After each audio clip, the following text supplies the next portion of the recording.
你可知道张无忌从白猿体内发现的九阳真经从何而来？九阳真经在很久以前已经被萧湘子和尹克西给盗走了，至今下落不明。想起太师傅当日所说，张无忌便断定九阳真经定是神雕时期的萧湘子和尹克西。为了躲避少林僧人追杀，这才将经收藏在白猿腹中。那日张无忌和朱长林双双坠入悬崖，好在一棵松树抵挡，这才留下小命。事后朱长林将罪责都怪在了张无忌的头上。我就算死了，你也别想活！临近死亡，张无忌奋力挣扎，一脚将朱长林踹飞。自己则向着身后的洞穴爬去。张无忌在狭窄的孔道中又爬行数丈，只觉得眼前越来越亮。而那朱长林只因虎背熊腰不可穿行而去，只能原路发挥。张无忌这时在爬一阵，突然间阳光耀眼，他不禁心花怒放，奋力向前爬去。登时映入眼前的竟是个花团锦簇的世外桃源，红花绿树交相掩映。张无忌满心欢喜，对着大峡谷一番欢呼。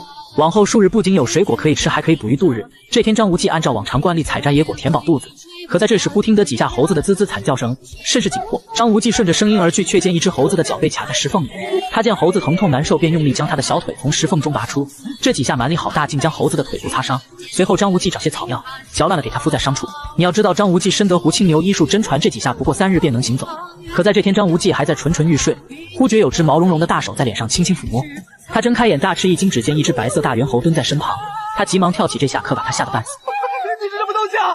那小猴滋滋叉叉绕手叫个不停，指着大白猿的肚腹。张无忌掀开白猿的腹部，竟看到了一条很大的伤痕。他顺着伤痕按去，只见那白猿疼痛难忍，甚是难受。而他也瞧出了端倪。奇怪，这里面好像有东西啊！不行，这必须得处理了，我得把你取出来。我去找东西啊，你等我一下。随后张无忌便找来一块石头作为刀刃，对着白猿的伤痕划开。那白猿年纪已是极老，颇具灵性，知道张无忌给他治病，虽然腹上剧痛，竟强行忍住一动也不动。刹那间，张无忌竟从他腹部取出一个油布包裹。这一来更觉奇怪，想来定是人为的。他来不及拆开包裹，顺势找来几根草绳和数签，将那白猿的伤口缝上。事后他打开包裹来看时，里面竟是14本薄薄的经书。只因油布包的紧密，虽长期藏在原腹之中，书页仍然完好无损。他强由他强，清风拂山岗。他横任他横，明月照大江，这不就是九阳神功的秘诀吗？这时张无忌大吃一惊，不断翻阅此书，而且书中的内容也比当年他太师傅教给他的口诀详细得多。张无忌这才想起当日太师傅跟自己说过，90余年之前萧湘子和尹克西从少林寺藏经阁中盗的这部经书，想必此书定是他俩藏在白猿腹中的。太师傅曾经说过，只要我学会了九阳神功，便能彻底清除体内的寒毒了。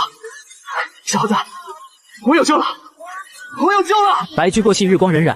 张无忌不断地从书中练习九阳真经，而他的武功也达到了登峰造极的境界，身上的玄冥神掌之毒也因此消除。主人妹妹，你知道吗？我现在练的九阳神功真的好厉害，我才练到第3本，我体内的寒毒就去除7、8成了。我想，等我练到第4本的时候，我体内的寒毒就全都好了。等我出去以后，我就能去找我太师傅了。张无忌在这世外桃源待上了数年半载，而洞外的朱长林则靠着张无忌每天送来的野果度日。这天他神功已经练成寒毒已解，便向着洞外爬去。那朱长林见到张无忌出来，欣喜若狂，便要取了他的小命。登时抓住张无忌，还没用力，就被他的九阳神功反弹数米之外。你这是什么功夫啊？是九阳神功。九阳神功！自己在这绝峰之上吃了5年多的苦头，他这小子却练成了奥妙无比的神功。他怒目切齿，向后退去，一只脚勾树藤制造坠崖的样子。张无忌大吃一惊，俯身抓住他，哪成想这时朱长林一用力，登时将张无忌摔飞出去，自己则凭这一根树藤腾空飞起，回到了崖上。正如电视剧定律，掉崖必遇湖泊，好在这次不是。那张无忌坠入悬崖，好在一所茅草屋减轻了阻力，让他留下了这条小命，只是双腿骨折，登时晕倒。竟然又被他骗了！上面的朱长林当即从洞穴中钻了进去，寻找九阳真经秘诀。朱长林一路前进，只觉得胸中越来越是滞闷，一颗心跳如同得打鼓一般。他知道事情不妙，便要向后退去，哪成想进退两难，活活的被卡在了洞穴之中。我绝不能死在这儿！待张无忌醒后，忽听几声野狗嚎叫，他吃了一惊，是不是被打死了？难道又养起来了？这时忽见远处一男子正被2只疯狗追赶撕咬，眼见男子被咬死，张无忌在一旁看得心乱如麻。可如今双腿骨折，怎是办法？思索一二，见身旁2枚石子，捡起2枚石子向那疯狗扔去，就看那2只疯狗登时倒地毙命。张无忌大吃一惊，心想定是九阳神功的威力。那名男子奄奄一息地望着张无忌，张无忌心生善心，向着男子爬去。等爬到那男子身旁时，却见他登时一命呜呼。在你眼里，人命根本不值一提，心肠这么恶毒，空有一副漂亮外表有什么用？现在看你，我只觉得丑陋无比。刹那间，忽见一名丑陋女子向着镜头看来。待张无忌反应过来，登时被他吓得心惊肉跳。没死啊！好像还没死，竟然还自言自语，躺着干嘛？哎，你是什么人啊？叫什么名字？张无忌呆愣片刻，有了前车之鉴，准可说出实名对称。渣女不小心从山上摔下来，把2条腿折断了。你又是什么人？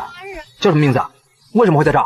我叫珠儿，我从中原千里迢迢来的西域，就是为了找一个人。可是我之前还能打听到一点东西，到这附近的小镇，消息就给断了。而他寻找的人正是张无忌，只不过10年未见眼前之人，又改名为曾阿牛，他又怎知正所谓年少时遇到的人不能太惊艳，要不然恐怕终身难以释怀。你一直这么躺着呀？那你岂不是饿坏了？张无忌望着他，眼神呆滞，默默点头。殷离便从包袱中取出一枚烧饼递了给他。张无忌捡起烧饼便细嚼慢咽地吃了起来。可吃到一半，他见殷离这么浅浅一笑，眼睛中流露出极是狡黠的神色来，心中不禁一阵呆滞半晌，突然想起了去世已久的娘亲。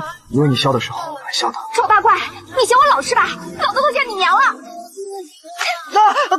丑大怪！哎，我娘去世的时候样貌好看的很。那殷离虽然脾气暴躁，可心肠好得很。他和张无忌虽然只有一面之缘，到了晚上照常给他送来一些食物。那你娘既是个美人，我这副丑样子又怎么会像她呢？我也说不上什么缘故，只觉得你们眼神好像，所以我很喜欢看你。殷离只因炼制千蛛万毒手，导致容貌大改，甚是丑陋。现如今张无忌还夸赞自己，甚是高兴。张无忌见他有容貌焦虑症，并且表示女孩子嘛不用在乎外表，要心肠好才行。当时殷离恼怒，正如刀子嘴豆腐心，对着张无忌一番吓唬。再这样我不跟你说话了啊！在我腿上一好，我就走得远远的。你就算想伤我，你也找不到我。我的狠心短命狗就是这样，不肯跟我说话，也不肯跟我走，我到处找都找不到。你想学他是吧？你凭什么呀？你配啊！